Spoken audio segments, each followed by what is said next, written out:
continuing our Resurrection Story series this Good Friday morning.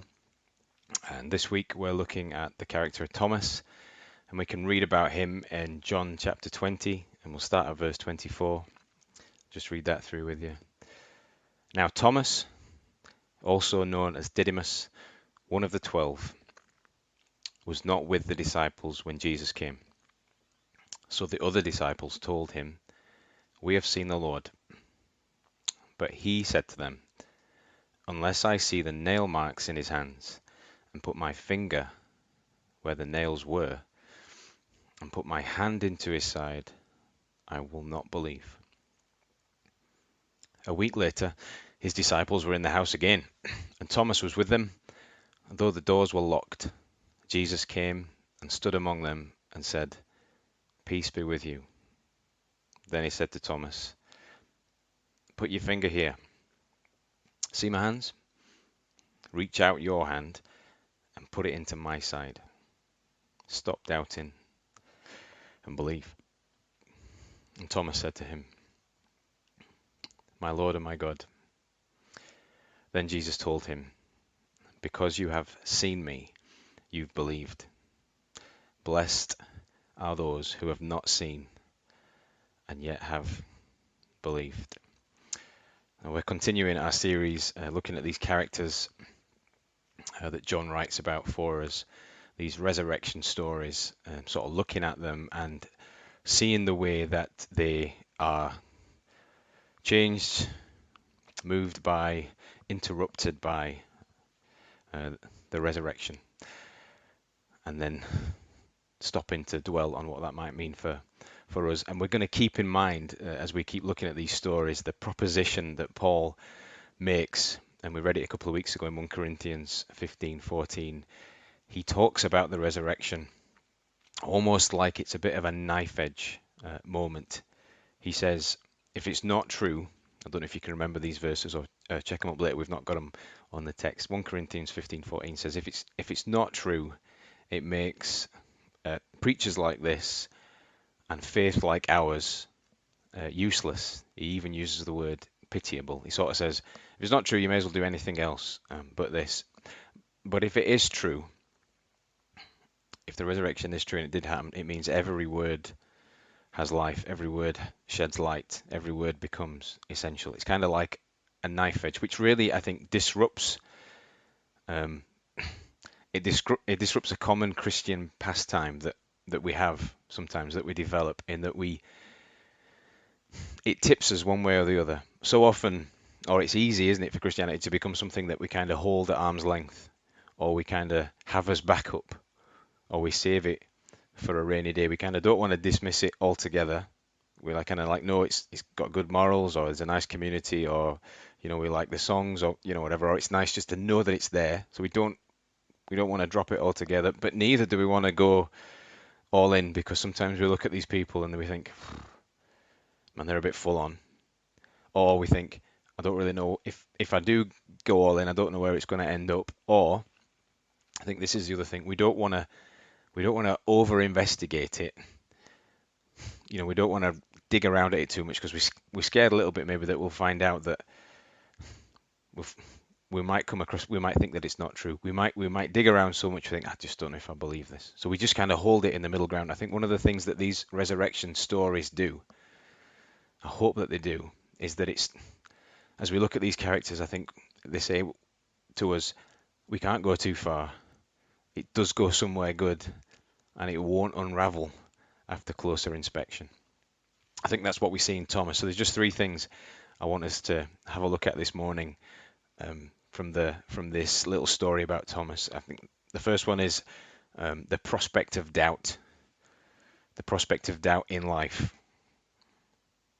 So I'm going to look at that, just the general prospect that as human beings, doubts will come. Number two, we see how God responds to doubters. We see how Jesus deals with a doubter, which I think is really important to see that. And how the resurrection speaks into doubt. Those are the three things. So just the prospect of doubt, how God responds to people who doubt, or how Jesus specifically responds to people who doubt, and what the resurrection achieves for those people, in this experience of doubt. I think when you look at this character of Thomas, I can't help but reflect that it's part of me really feels for him. He's become this character who is eternally associated with doubt, and I think it is really interesting how one moment, because this happens, right throughout history, it's happened over and over again, how one moment in time becomes representative of everything that a person can be. Do you know what I mean? Just one life moment, one certain thing.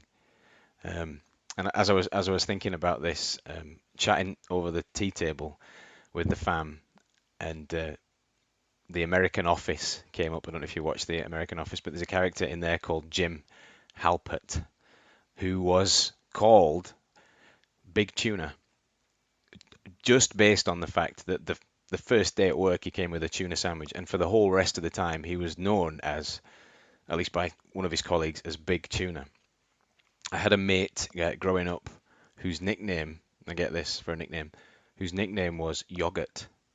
That was his nickname. And he was a really cool dude, and I didn't have the gumption to sort of say, where did that name come from? So I grew up with this guy as Yogurt, to the extent that I would, if I went round to knock on his door, I'd ask for yogurt certainly for the first couple of months, not even knowing his real name, and I didn't dare sort of ask him how he came by this nickname as Yogurt, because he was just kind of this cool dude. And it was just the fact that he spilt yogurt. That was how he got his name, Yogurt, and everybody knew him as Yogurt, and that nickname stuck. Thomas was synonymous and is synonymous with doubt. Yeah, have a look with me. Just have a look with me at this passage in John 11:16. So this is just John 11:16. This is just 1 week prior. This is 1 week before where we're at now, before the cross and the crucifixion. Just 1 week before, and the scenario is that they've heard about Lazarus's passing, and they've called for Jesus, but the disciples have said, look, if you go back to Jerusalem, you remember last time they were going to stone you, if you go back there, it could mean death. Oh, it's going to mean death. It's going to mean death for you. It's probably going to mean death for us. And Thomas says, you see it there, Thomas says, let's go back. Let's get back so that we can die with him. Now, I think, however you want to read that, there's not much doubt there. There's some certainty there. We easily, maybe even lazily, and often look at this passage and are kind of happy to take the meaning as it kind of damns Thomas or anyone that comes across doubt. Imagine doubting, given all that you'd seen. Shame on Thomas. Just avoid doubt. Look how embarrassing it is for him now. Look at the way that it's worked out for him. That's the message we sort of look at. But I wonder if that's a bit lazy. I wonder if there's a more likely message of, look at the way that Jesus reaches out to people doubting. Look at the way he responds to people doubting. Or, look, there's a way through doubt. Do you see that? Look, there's a way through doubt. Or, I wonder if another meaning is, if Thomas can have doubts, if somebody that has, think about the character of Thomas, he's done 3 years on the road. That's 3 years of dropping everything and following this man. That doesn't suggest doubt. And goes back to Jerusalem, ready to face death. That doesn't suggest doubt. If Thomas can have doubts, then maybe we're all vulnerable. Maybe being human makes you vulnerable to doubt. And if you dig around a little bit further, you could say, looking at Thomas, doubts are maybe more likely in certain personality types. Thomas, you can see, is a guy who likes proofs. And I would actually go and say, I don't think that separates him out from all the rest of the disciples. Maybe it does a little bit, and I think we have done that, but I think all the rest of the disciples were pretty glad and pretty helped by seeing the resurrected Jesus. And I think lots of us, not everyone, there are certain types of us who are just happy to go along with stuff. But some of us like something to chew on. some proofs. I think doubts can come as well in particular circumstances and seasons of life, can't they? I think Thomas exists in a. Can you imagine being a disciple of Jesus in this moment? Can you imagine being a close follower of Jesus under this level of attention, under this level of persecution? They were locked in their houses. They were terrified. And Thomas has reached a point where he's probably just gone. He's gone off on his own, and he's thinking, have I wasted 3 years of my life? And he's probably he's scared to death. The, I think that's worth thinking about. I think in moments like that, we we can struggle, can't we, in the difficult seasons of life, in difficult circumstances. That we question stuff. It's a pretty human thing. And the other thing that Thomas is facing, or trying to figure out, is the miraculous raising from the dead of Jesus.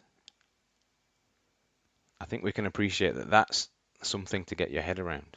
I don't think the lesson is as simple as doubt. Don't go there. Look how embarrassed you'd be. It's more, I think, and particularly relevant for us in times of the tragedy of the world around us as we look at the moment, and in the days of like this strong atheistic voice that's out there, and in post-truth times, that in different times, we can be faced with our own humanity. I think it's more the message that if Thomas can doubt, then maybe we're all vulnerable to that. But here go, that's not the end of the story for Thomas. There's more to come. We see in this story how God responds to doubt. Jesus doesn't see Thomas in his doubt and leave him there like he'll drift along and it'll be all right. He doesn't do that. We learn a bit about our God in this moment. He doesn't let him away with it. He doesn't leave him to his devices. He doesn't let him to sit in his doubt. He goes after him. But in going after him, he doesn't lord it over him or condemn him. Do you notice in the text? He seeks to reassure and convince him. That's what he tries to do. That's his heart.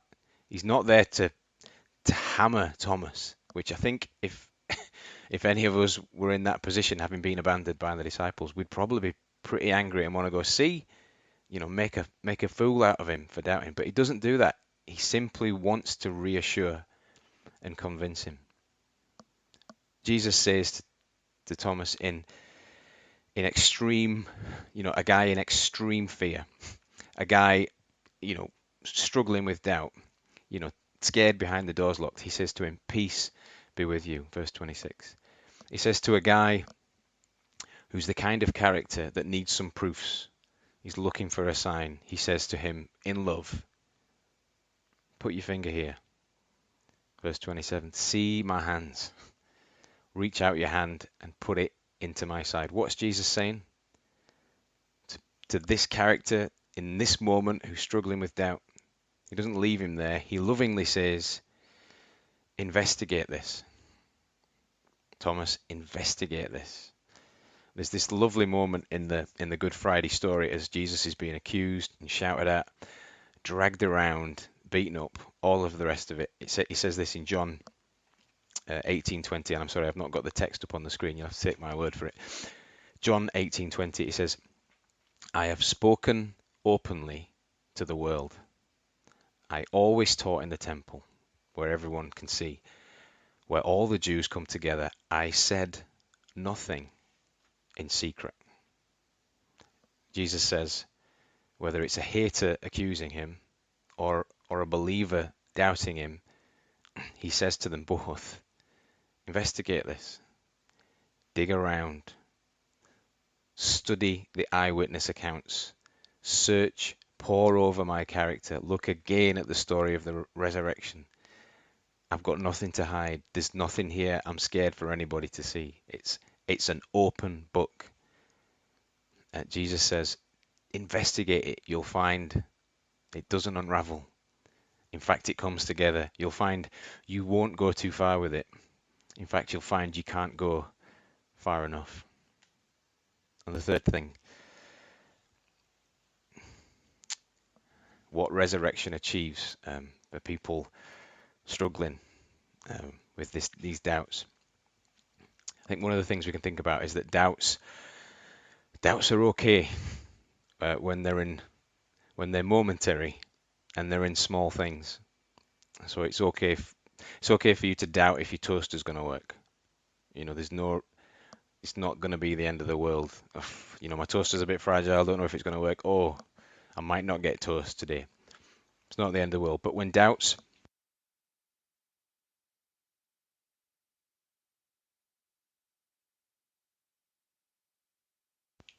sorry, I just muted myself there. When the doubts are serious and the doubts are about big ultimate things like calling or life partner or vocation or purpose or ultimate hopes or faith, when the doubts are about those things, they can be really destructive. As Jesus laid in the tomb, the disciples were hiding behind the doors. Thomas seems to lose all purpose and meaning, but as he believes, as he takes hold of the truth of the resurrection, he says to Jesus, "My Lord and my God." He finds his purpose, his confidence in his ultimate thing is back. His purposes are back. Something of the guy who said, "I'll die with you," is back. The Easter story to us, the resurrection stories, Jesus' story, I think, helps us understand our purpose. It gives us our place in the universe. It gives us capacity to face the future. It gives us outward confidence and it gives us inner security. That's what we get through faith in the resurrection. One final point this Good Friday morning I want to just leave under your noses is a really interesting verse, I think, the last verse, verse 29. It's kind of Jesus often does this, doesn't he? Gives us the last little line is often something we've really got to think about. Jesus told him, "Because you've seen me, you have believed. Blessed are those who have seen and yet not believed." And you read that over a couple of times. Jesus told him, "Because you've seen me, you've believed. Blessed are those who have not seen and yet believed." And you kind of say to yourself, how can we be more blessed than to have met Jesus?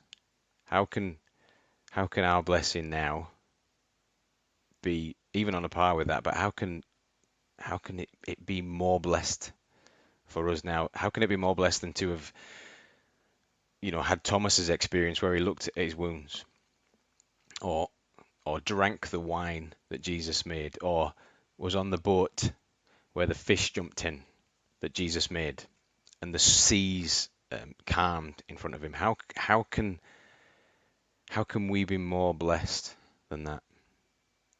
Well, here's my two penneth worth. I wonder if it's because God sees the value of faith. He sees the value, just really cold. He sees the value of faith to our being blessed.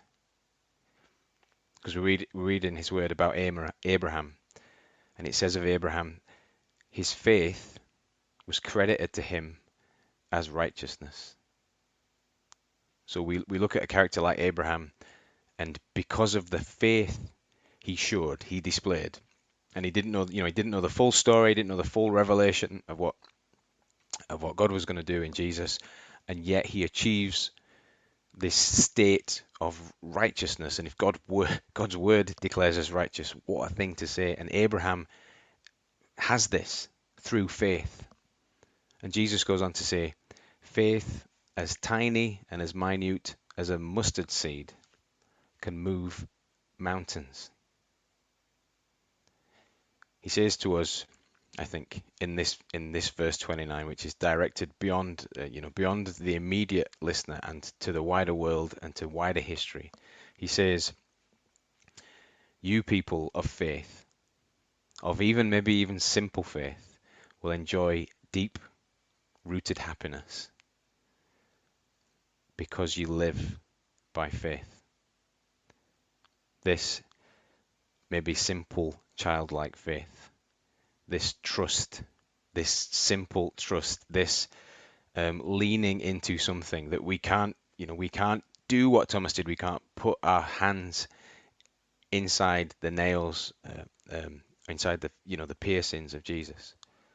We can't even see them. We can't have that experience. And yet, the way that we can trust Him now, the way that we can lean into Him now, God looks down and He said, "You are truly blessed if you have reached this point in your life. If you can live by faith, you don't know the half of how blessed you are. If you can go through your life, if you can come across difficult times, and if you can lean into faith, you are blessed to do that. Don't overlook the blessings of simple faith." It leaves us with a few challenges, I think. Faith is experiential. Like Jesus says, "Taste and see that the Lord is good." If you're somebody who's really looking round at this story, or if you're a researcher looking into this Easter story, if you've watched this, you're watching something like this for the first time or first time in a while or whatever, there's a sense in which with faith you've got to try it and you've got to investigate it. You've got to dig around. If you're somebody who's already a Christian, some of the same messages apply. Some of what Jesus said to Thomas applies. He says to us, investigate it, dig around, it won't unravel. And I think he says beyond that, you can go further. Dig in deep, don't be scared to have a look. It's not going to disappoint you, it's not going to unravel around you. It's going to pull together. Taste and see that the Lord is good. Study His character and be inspired. See His integrity and be convinced. Hear His words and live in them. Take hold of the forgiveness He offers and be able to forgive things that you never thought you'd be able to forgive. See His love on the cross and experience proper humility. See His resurrection and live a new life. Know the Spirit that raised Him from the dead raises us too, and breathe that Spirit out. Thomas is a great character. I hope you have a brilliant rest of the Good Friday. I hope you experience something of the peace and joy and hope that comes along with faith in a risen Saviour. Happy Easter. Thanks for listening.